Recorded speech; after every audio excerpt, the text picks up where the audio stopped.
Cleaning out my father's garage, I stumbled upon a treasure long forgotten, a Jawa motorcycle from the 1960s, covered in dust and rust. This bike was more than metal, it was a piece of my father's dreams. As I worked on the bike, memories flooded back. My father racing this very machine, the wind in our faces, the freedom we felt. Each tool I picked up felt like a link to the past.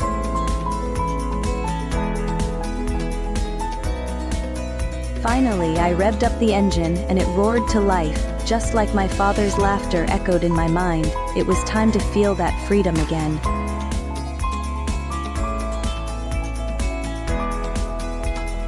As I rode around the block, I felt my father's presence beside me. It was more than a ride. It was a reconnection to all we shared. I parked the bike in front of our family photo, a reminder that love and legacy never fade. My father's dreams live on in me.